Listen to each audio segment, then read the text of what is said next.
Isso, São Luís e Câmara Municipal de São Luís. Christopher, a gente já observa que o Eduardo Brade ele já começa a estar ladeado de vereadores, né? Tem essa aproximação, tá tendo realmente o interesse de Brade fazer política com os vereadores? Pedro, é inegável a força da Câmara Municipal de São Luís. Se você pegar os 31 vereadores, independente de viés políticos, ele tem a soma ali, tem a votação, eu acho que perto da do Eduardo Brade. Passaram, né? Os vereadores ligados ao Carlos Brandão, eles passaram em votação ao Eduardo Brade. Não sei como eles não conseguiram transferir voto pro Duarte.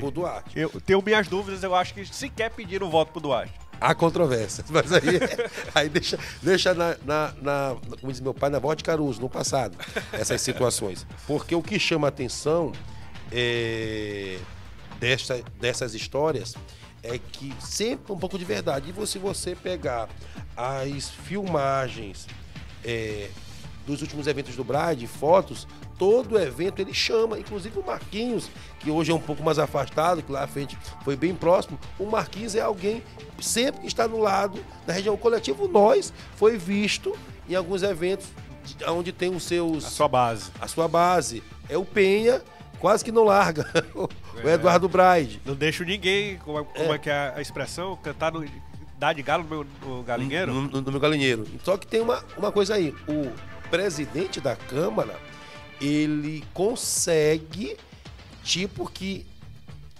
não deixar essa convivência muito próxima, até porque, independente de qualquer coisa, os vereadores têm um diálogo com o presidente Paulo Vitor, mas há vereadores que são independentes, que chegaram ali com a força dos seus grupos. Com a força do ódio. Com a força dos seus grupos. E um deles, que inclusive saiu em algumas páginas de notícias, que está um pouco chateado e já buscou proximidade, ou quem não sabe quem buscou, mas já tem interlocutores se mexendo, é o Wendel Martins. Sim. Com o prefeito Eduardo Brade. Isso aí o povo está dizendo, inclusive saiu em alguns blogs. E tu sabe quando se planta, alguém plantou. Inclusive já me disseram que a unidade mista Itaquibacanga já está na mesa. Tá. Tem essa informação, né? Que é uma das barganhas que se foi colocada na mesa para ter essa proximidade com vereadores, né? A gente olha na rede social aí do Wendel, do irmão dele, essa reclamação que ele tem feito. E, como você disse, o Paulo Vitor, ele é aquele, ou tá comigo ou tá semigo, né?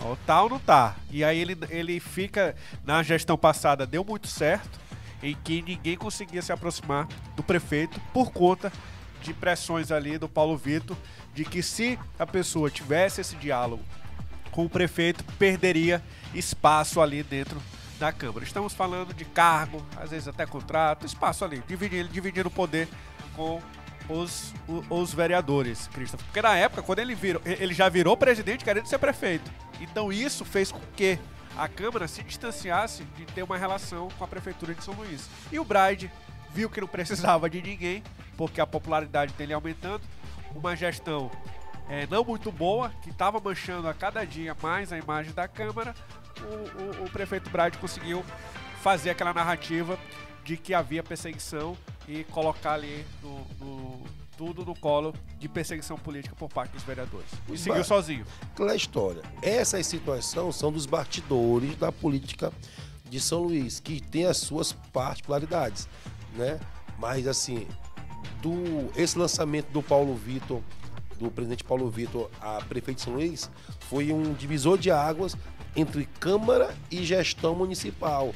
Mas dizer que o prefeito Eduardo Brade não tem diálogo com a Câmara, tem, até porque tentou a presidência 1-2 vezes. E hoje tem alguns vereadores da sua base ali, né, que tentam esse diálogo, mas assim, morde e assopra. Tirando o Douglas Pinto, que é bem de ferro e fogo com o Paulo Vitor, os outros ali não tem, mesmo na água ali, põe água, conversando, não buscam a discussão com a atual gestão. Mas não desacredito que o prefeito Eduardo Brade tem buscado se aproximar da Câmara Municipal de São Luís. Porque é político, né? Ele cria essa imagem de que é antipolítico para os seus eleitores. Que o eleitor, ele vota porque é obrigado, né? Mas boa parte da população é avessa à política. A gente fala aqui todos os dias sobre política, sobre eleição, mas as pessoas estão preocupadas com outra coisa. Preocupadas em trabalho, ganhar o seu dinheiro, conseguir colocar a comida na mesa. E quando as notícias da Câmara, da política chegam até essas pessoas, sempre são pautas negativas, né? Então há essa rejeição. E o Brad soube se aproveitar da construção desse personagem de que não lida com a política. Mas temos que lembrar que as suas vitórias eleitorais majoritárias foram abraçadas com a política, com a velha política, com a política de toda forma, né? Ele, quando saiu sozinho, só ele e o povo, ele não ganhou do Edivaldo Holanda.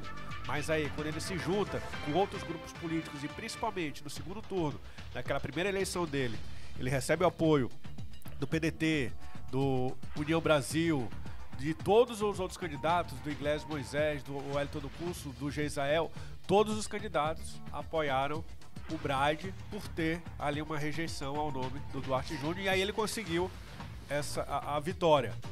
Na reeleição não, na reeleição ele por projetar essa coisa de antipolítica, ele tem uma vitória mais facilitada, mas também abraçado com republicanos do Aloysio Mendes e com o MDB, com o diretório municipal presidido pelo deputado federal Kleber Verde, que tinha a intenção de eleger o seu filho, Kleber Verde Filho. Inclusive, citar o nome aí que você esqueceu, o ex-deputado Edilásio, primeiro suplente do JP, que tinha a prospecção de assumir para deputado federal, pois o JP estava em primeiro lugar em todas as pesquisas em Imperatriz, era frequentemente visto no palanque do Eduardo Braide, até por ser naquela época o presidente do PSD, partido por qual o prefeito concorreu à eleição. Depois o Edilásio não consegue assumir, pois o JP perde, não indo nem para o segundo turno Imperatriz, e isso muda. E a maior prova, Pedro, que o Braide faz os seus acordos políticos é que tanto o Aloysio tinha uma indicação que já saiu pelo rompimento, o Edilásio, por ter se aproximado do governo do estado, também perde a sua indicação. Ele perdeu ou ele mandou a irmã sair? Aí, meu irmão, eu vi as duas. Eu boto mais fé na demissão. Como foi do caçador de venezuelano também. Gugu, que foi demissão. Volta pra sua terra. Que foi demissão. E ainda tem o Kleber, que outro dia o Kleber Filho deu uns sinais de puxão. Não, ele puxou a orelha de mostrar que o prefeito precisa ouvir mais aquela casa, que precisa se aproximar de algumas pessoas e resolver as demandas do vereador. São dois vereadores de São Luís. E o MDB, o Kleber tem sua indicação, que é o secretário de esporte, Romário Barros, que até em partes vem feito um belíssimo trabalho mediante as ferramentas que tem. Que dispõe. É isso aí. E você sabe, né? Que você não pode publicar uma foto sua, senão o Brad se chateia. Se você cobrar a demanda, ele te bloqueia. É mesmo. Quem diga é o Joel, que foi uma vez cobrar uma reforma de um hospital, aí ele ligou pro secretário assim: Brad, tá aí minha foto, a foto dele, por quê? Porque eu acho que ele me bloqueou. Porque a foto tava aparecendo pro secretário e não estava aparecendo pro Joel. E essa semana a gente esteve conversando com uma pessoa muito próxima do Brad, né, Christopher? E você fala aí da relação, é que essa pessoa disse o seguinte: pra que ele vai se aproximar de vereador? Ele não precisa. Aí ele caiu aqui o microfone. Opa. Tá, agora tá ok, né, o microfone? Te arruma. Te apruma. E ele disse aqui, pra que essa relação com o vereador? Ele não precisou até aqui, vai abrir esse diálogo, por quê? Eu estranhei essa informação, apesar da pessoa ser próxima do prefeito, porque a gente ouve de vereadores que ele tem sim procurado, ali na surdina, ajeitando as coisas por debaixo dos panos, né? Até porque a SECOM não manda todos os convites. Só que o Brad tem a sua forma particular de conversar. Ele é muito de pé de ouvido, ele não é muito de mandar mensagem pra ninguém, ele não é muito... Quer ser flagrado. Não quer ser, ele é muito de assim, desdém porque quer, sabe? Aquela história de, né, dar auto-ensinar, não, chama pra cá, quem me chamou? O a ferro e fogo dele é pro público, mas assim, nos bastidores ele é um cara que conversa e muito, o que prova a sua habilidade para chegar à prefeitura na eleição de 2020.